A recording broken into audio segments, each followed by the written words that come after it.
and answer your question. President Bush and I are different people, and these are different times. And that's why my 5-point plan is so different than what he would have done. I mean, for instance, we can now, by virtue of new technology, actually get all the energy we need in North America without having to go to the Arabs or the Venezuelans or anyone else. That wasn't true in his time. That's why my policy starts with a very robust policy to get all that energy in North America and become energy secure. Number two, trade. I'll crack down on China. President Bush didn't. I'm also going to dramatically expand trade in Latin America. It's been growing about 12% per year over a long period of time. I want to add more free trade agreements so we have more trade. Number three, I'm going to get us to a balanced budget. President Bush didn't. President Obama was right. He said that that was outrageous to have deficits as high as $500 billion under the Bush years. He was right. But then he put in place deficits twice that size for every one of his 4 years. And his forecast for the next 4 years is more deficits, almost that large. So that's the next area I'm different than President Bush. And then let's take the last one, championing small business. Our party has been focused on big business too long. I came through small business. I understand how hard it is to start a small business. That's why everything I'll do is designed to help small businesses grow and add jobs. I want to keep their taxes down on small business. I want regulators to see their job as encouraging small enterprise, not crushing it. And the thing I find most troubling about Obamacare, well, it's a long list, but one of the things I find most troubling is that when you go out and talk to small businesses and ask them what they think about it, they tell you it keeps them from hiring more people. My priority is jobs. I know how to make that happen. And President Bush had a very different path for a very different time. My path is designed in getting small businesses to grow and hire people. Thanks, Governor. Mr. President. Well, first of all, I think it's important to tell you that we did come in during some tough times. We were losing 800,000 jobs a month when I started. But we have been digging our way out of policies that were misplaced and focused on the top doing very well and middle-class folks not doing well. Now, we've seen 31 consecutive months of job growth, 5.2 million new jobs created. And the plans that I talked about will create even more. But when Governor Romney says that he has a very different economic plan, the centerpiece of his economic plan are tax cuts. That's what took us from surplus to deficit. When he talks about getting tough on China, keep in mind that Governor Romney invested in companies that were pioneers of outsourcing to China and is currently investing in countries, in companies that are building surveillance equipment for China to spy on its own folks. Governor, you're the last person who's going to get tough on China. And what we've done when it comes to trade is not only sign 3 trade deals to open up new markets, but we've also set up a task force for trade that goes after anybody who is taking advantage of American workers or businesses and not creating a level playing field. We've brought twice as many cases against unfair trading practices than the previous administration, and we've won every single one that's been decided. When I said that we had to make sure that China was not flooding our domestic market with cheap tires, Governor Romney said I was being protectionist, that it wouldn't be helpful to American workers. Well, in fact, we saved 1,000 jobs. And that's the kind of tough trade actions that are required. But the last point I want to make is this. There are some things where Governor Romney is different from George Bush. George Bush didn't propose turning Medicare into a voucher. George Bush embraced comprehensive immigration reform. He didn't call for self-deportation. George Bush never suggested that we eliminate funding for Planned Parenthood. So there are differences between Governor Romney and George Bush, but they're not on economic policy. In some ways, he's gone to a more extreme place when it comes to social policy. And I think that's a mistake. That's not how we're going to move our economy forward. I want to move you both along to the next question because it's in the same wheelhouse, so you will be able to respond. But the president does get this question. I want to call on Michael Jones.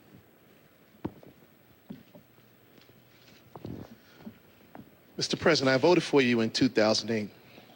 what have you done or accomplished to earn my vote in 2012? I'm not that optimistic as I was in 2012. Most things I need for everyday living are very expensive. Well, we've gone through a tough 4 years. There's no doubt about it. But 4 years ago, I told the American people, and I told you, I would cut taxes for middle-class families. And I did. I told you I'd cut taxes for small businesses, and I have. I said that I'd end the war in Iraq, and I did. I said we'd refocus attention on those who actually attacked us on 9/11. And we have gone after al-Qaeda's leadership like never before, and Osama bin Laden is dead. I said that we would put in place health care reform to make sure that insurance companies can't jerk you around, and if you don't have health insurance, that you'd have a chance to get affordable insurance. And I have. I committed that I would rein in the excesses of Wall Street, and we passed the toughest Wall Street reforms since the 1930s. We've created 5 million jobs, gone from 800,000 jobs a month being lost, and we are making progress. We saved an auto industry that was on the brink of collapse. Now, does that mean you're not struggling? Absolutely not. A lot of us are. And that's why the plan that I've put forward for manufacturing and education and reducing our deficit in a sensible way, using the savings from ending wars to rebuild America and putting people back to work, making sure that we are controlling our own energy, but not just the energy of today, but also the energy of the future. All those things will make a difference. So the point is, the commitments I've made, I've kept. And those that I haven't been able to keep, it's not for lack of trying, and we're going to get it done in a second term. But you should pay attention to this campaign because Governor Romney's made some commitments as well. And I suspect he'll keep those too. You know, when members of the Republican Congress say we're going to sign a no-tax pledge so that we don't ask a dime from millionaires and billionaires to reduce our deficit so we can still invest in education and helping kids go to college, he said, me too. When they said, we're going to cut Planned Parenthood funding, he said, me too. When he said, we're going to repeal Obamacare, first thing I'm going to do, despite the fact that it's the same health care plan that he passed in Massachusetts and is working well, he said, me too. That is not the kind of leadership that you need, but you should expect that those are promises he's going to keep. Mr. And President, the choice in this election is going to be whose promises are going to be more likely to help you in your life, make sure your kids can go to college, make sure that you are getting a good paying job, making sure that Medicare and Social Security will be there for you. Thank you.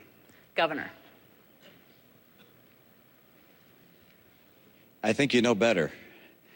I think you know that these last 4 years haven't been so good as the president just described, and that you don't feel like you're confident that the next 4 years are going to be much better either. I can tell you that if you were to elect President Obama, you know what you're going to get. You're going to get a repeat of the last 4 years. We just can't afford 4 more years like the last 4 years. He said that by now we'd have unemployment at 5.4%. The difference between where it is and 5.4% is 9 million Americans without work. I wasn't the one that said 5.4%. This was the president's plan. Didn't get there. He said he would have by now put forward a plan to reform Medicare and Social Security because he pointed out they're on the road to bankruptcy. He would reform them. He'd get that done. He hasn't even made a proposal on either one. He said in his first year he'd put out an immigration plan that would deal with our immigration challenges. Didn't even file it. This is a president who has not been able to do what he said he'd do. He said that he'd cut in half the deficit. He hasn't done that either. In fact, he doubled it.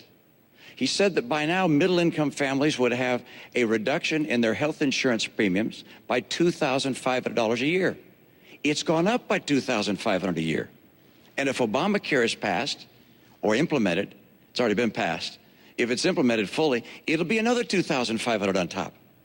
The middle class is getting crushed under the policies of a president who has not understood what it takes to get the economy working again. He keeps saying, look, I've created 5 million jobs. That's after losing 5 million jobs. The entire record is such that the unemployment has not been reduced in this country. The unemployment, the number of people who are still looking for work, is still 23 million Americans. There are more people in poverty, 1 out of 6 people in poverty. How about food stamps? When he took office, 32 million people were on food stamps. Today, 47 million people are on food stamps. How about the growth of the economy? It's growing more slowly this year than last year, and more slowly last year than the year before.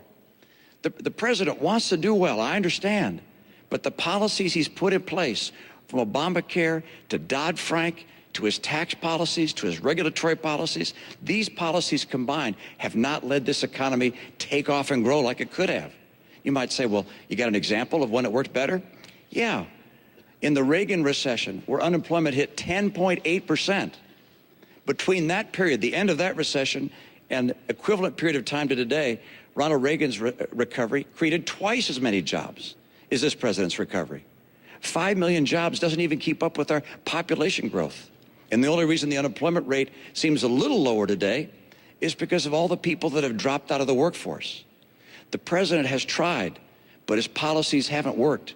He's great as a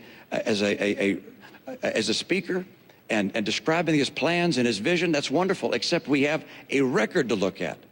And that record shows he just hasn't been able to cut the deficit, to put in place reforms for Medicare and Social Security, to preserve them, to get us the rising incomes we need.